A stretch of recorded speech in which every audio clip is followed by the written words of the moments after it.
오늘 이 아침에도 말씀의 은혜와 기도 응답의 은혜가 넘치기를 소원합니다. 함께 묵상하실 말씀은 창세기 41장 17절에서 36절 말씀입니다.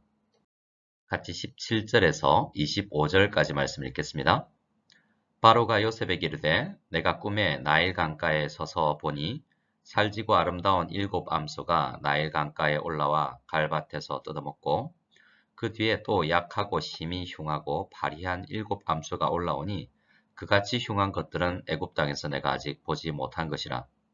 그 파리하고 흉한 소가 처음에 7 살진 소를 먹었으며 먹었으나 먹은 듯하지 아니하고 여전히 흉하더라. 내가 곧 깨었다가 다시 꿈에 보니 한 줄기에 무성하고 충실한 7 이삭이 나오고 그 후에 또 가늘고 동풍에 마른 7 이삭이 나더니 그 가는 이삭이 좋은 7 이삭을 삼키더라. 내가 그 꿈을 점술가에게 말하였으나 그것을 내게 풀이해 주는 자가 없느니라. 요셉이 바로에게 아뢰되 바로의 꿈은 하나라. 하나님이 그가 하실 일을 바로에게 보이심이니이다. 아멘. 대부분의 성도님들은 비교적 요셉의 인생 스토리를 잘 알고 있을 것입니다. 창세기 41장에서 일어나는 일은 요셉의 인생이 극적으로 밑바닥 인생에서 애굽 최고의 위치로 변화되는 이야기입니다. 요셉은 형제들에 의해 애굽으로 팔려와서 지난 10년 동안 보디발의 집에 종으로서 그리고 누명을 쓰고 죄수가 되어 감옥에서 보내었습니다. 하나님을 믿는 사람의 인생에 이토록 힘든 시기가 올 수 있다는 것이 이해하기 힘들지만 하나님은 요셉뿐만 아니라 모든 믿는 사람의 인생의 굴곡마다 함께 하신다는 것을 우리는 오늘 말씀을 통해서 다시 깨달을 수 있게 되기를 바랍니다. 2년 전 요셉은 감옥 안에서 애굽의 바로왕의 술 맡은 관원장의 꿈을 해석해 준 적이 있죠. 그 사람의 꿈을 해석해 주면서 요셉은 관원장에게 부탁을 했습니다.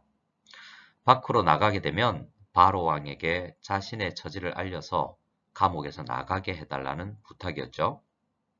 그런데 술 맡은 관원장은 나가게 된 이후 2년이 지나도록 요셉의 일을 기억하지 못하고 여전히 요셉은 지내기 힘든 감옥 안에서 죄수로 살아야 했습니다.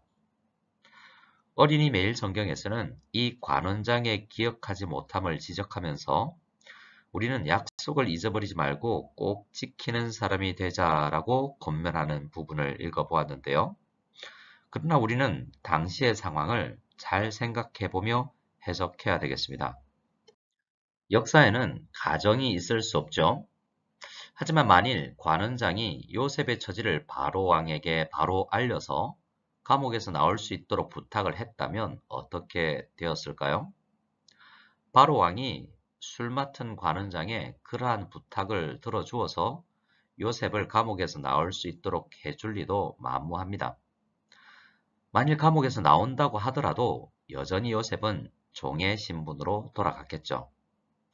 그리고 우리가 하나님이라면 술 맡은 관원장이 추록하여 전직을 회복하여 바로를 섬기는 자리로 복귀되었을 그 시점에 바로 왕이 꿈을 꾸게 되었더라면, 그렇게 하나님께서 해주셨더라면 조금 더 일찍 요셉이 총리의 자리로 가게 되었을 수 있지 않냐고 생각할 수도 있습니다.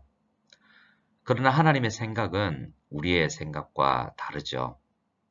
하나님은 요셉의 인생에만 간섭을 하는 것이 아니라 애굽의 농경사회의 모든 일과 풍년과 흉년의 배경이 되는 자연현상을 관장하고 계시는 그러한 하나님이십니다.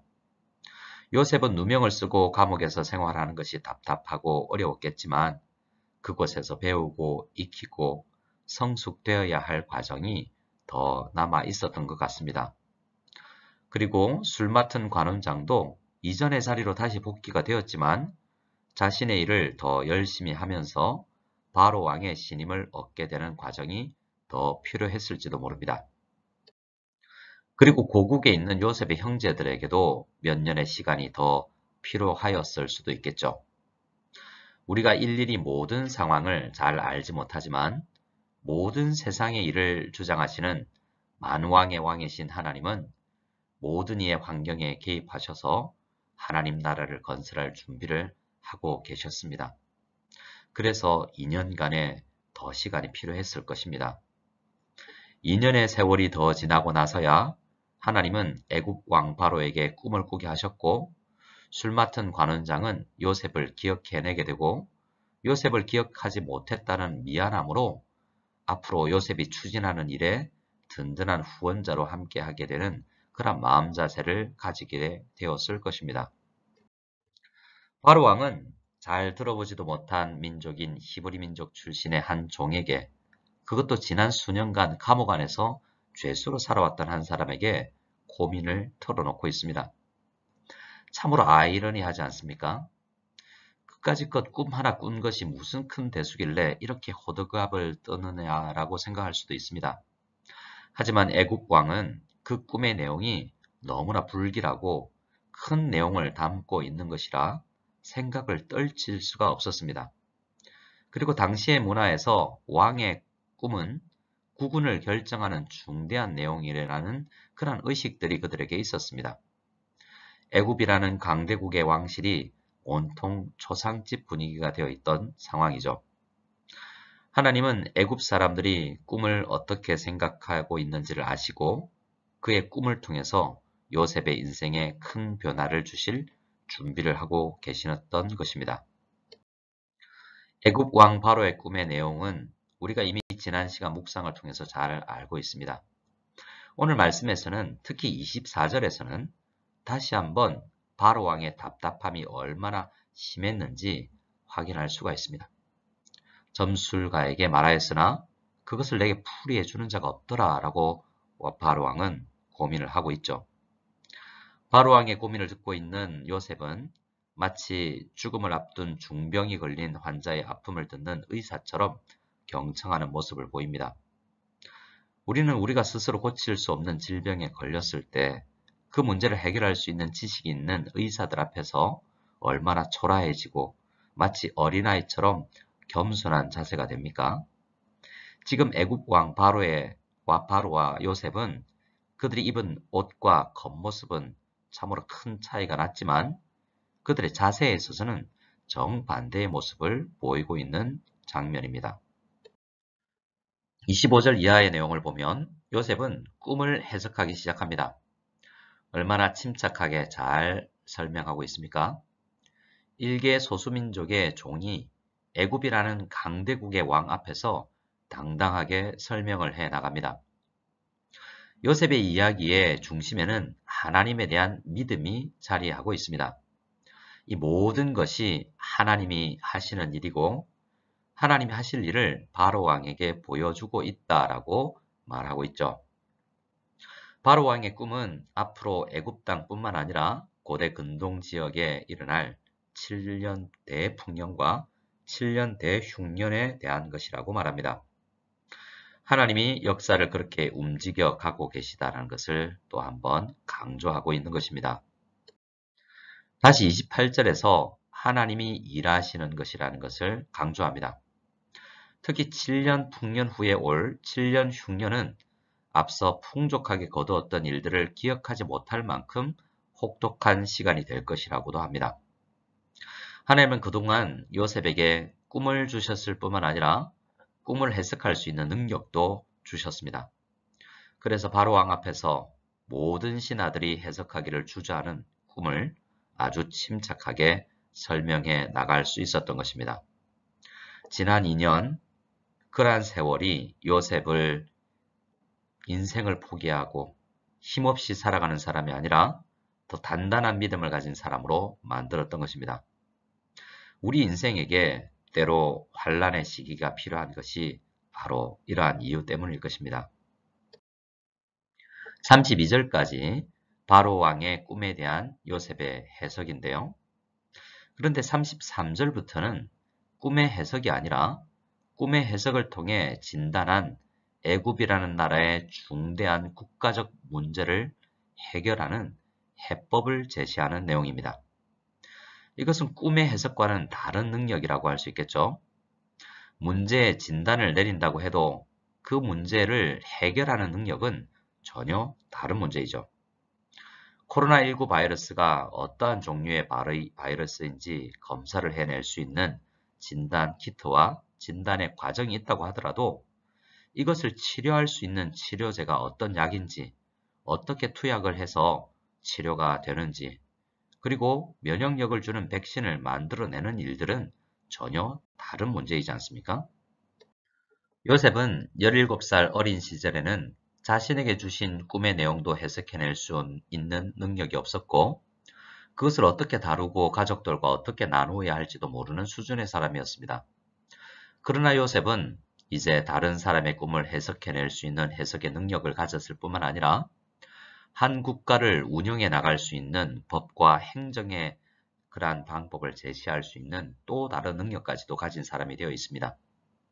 아마도 지난 10년의 애굽 생활에서 경험한 애굽이라는 나라의 법제도와 사람들의 사고방식, 그리고 이 나라의 인구 규모와 한 해 농업 생산량에 대한 지식 등을 체득하여 알고 있는 사람이 되어 있었던 것입니다.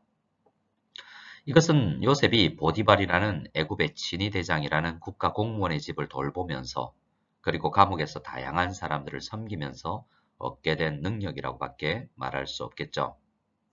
그만큼 요셉은 지난 10년간의 어려운 시간을 자신의 신세를 한탄하며 시간만 보내지 않았다라는 것을 알 수 있게 하는 부분입니다.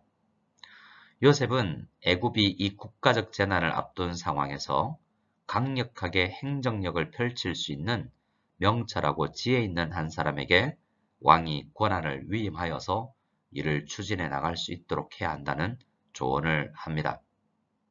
이러한 건의는 한 국가의 국무위원 정도의 자리에 앉을 수 있는 지식과 사회적 경험이 있는 사람들이 할 수 있는 일이라 할 것입니다. 계속해서 요셉은 한 사람만으로 이 업무가 불가능하고 나라 안에 감독관들이라는 위기관리 시스템을 움직이는 인적 인프라가 구축되어 있어야 한다고 조언하고 있습니다.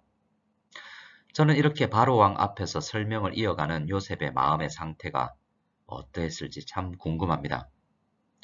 대부분의 사람들은 왕과 고위공직자들 그리고 왕실의 위험 앞에서 움츠러들어서 말 한마디 잘 내어놓지 못할 그러한 상황이지 않습니까?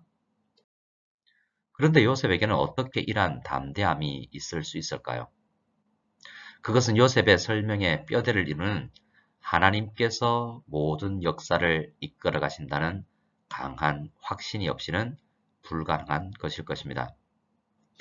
바로 왕과 바로 주위에 있었던 국가 행정 수반들, 그리고 요셉의 꿈을 해석자로 추천한 술 맡은 관원장이 요셉에게 무엇을 기대했을까요? 히브리 소수민족의 종인 그러한 신분의 사람에게서 이러한 꿈 해석 능력과 국가의 문제에 대한 해법을 기대했을까요? 아마도 그렇지 않았을 것입니다. 그런데 볼품없는 한 청년, 이 청년에게서 이러한 이야기를 들었을 때 그들은 모두 입을 다무지 못할 정도로 놀라게 되었을 것입니다. 오늘 우리 말씀을 마무리하면서 한 가지 더 생각해 보기를 원합니다. 우리는 창세기 41장에서 발견하는 애굽의 이러한 국가적 위기는 사람들이 지혜를 모으고 노력하면 아마도 해결할 수 있을 것입니다. 하지만 이 땅에 태어나는 모든 사람들에게 주어진 문제인 죄와 사망의 문제는 누가 해결할 수 있을까요? 우리 주 예수 그리스도 2000년 전 저마다 지혜 있다고 생각하고 권위 있다고 생각한 유대인들과 로마 사람들에 의해 나사렛의 초라한 한 선생으로 비춰진 예수 그리스도께서 모든 사람의 문제를 해결할 수 있는 지혜와 능력이 있으신 분입니다. 성경은 이 이야기를 하고 있죠. 애굽 왕뿐만 아니라 우리 시대의 강대국인 미국이나 중국의 최고 권력자들도 해결할 수 없는 바로 그 문제를 해결해 주시는 분이 우리 예수님이십니다. 우리는 요셉처럼 이 사람들의 문제 해법을 설명할 수 있는 복음을 가진 사람들입니다. 주변 사람들이 우리에게 그들의 깊은 마음에 있는 죄와 죽음의 문제를 해결할 방법이 있는지를 물어온다면 우리는 요셉처럼 하나님의 도우심을 의지하여 그들의 문제의 해법인 복음을 제시할 수 있어야 하겠습니다. 우리도 언젠가 세상의 호출을 받아 세상 앞에 설 때에 우시 땅에 살아가며 이 모든 사람에게 있는 문제에 대해서 이야기를 할 수 있을 때 그들에게 대답할 것을 그리고 복음을 겸손히 준비할 수 있는 우리가 되기를 바랍니다. 힘든 인고의 시간을 보내고 있는 성도님들도 이 기간 동안 말씀을 잘 묵상하여서 요셉처럼 담대하게, 지혜롭게, 침착하게 복음을 설명할 수 있는 우리 모두가 되기를 간절히 소원합니다. 우리 같이 주기도문으로 예배를 폐하겠습니다. 하늘에 계신 우리 아버지여, 이름이 거룩히 여김을 받으시오며 나라가 임하시오며 뜻이 하늘에서 이루어진 것 같이 땅에서도 이루어지이다. 오늘 우리에게 일용할 양식을 주시옵고 우리가 우리에게 죄 지은 자를 사하여 준 것 같이 우리 죄를 사하여 주시옵고 우리를 시험에 들게 하지 마시옵고 다만 악에서 구하시옵소서. 나라와 권세와 영광이 아버지께 영원히 쌓옵나이다. 아멘.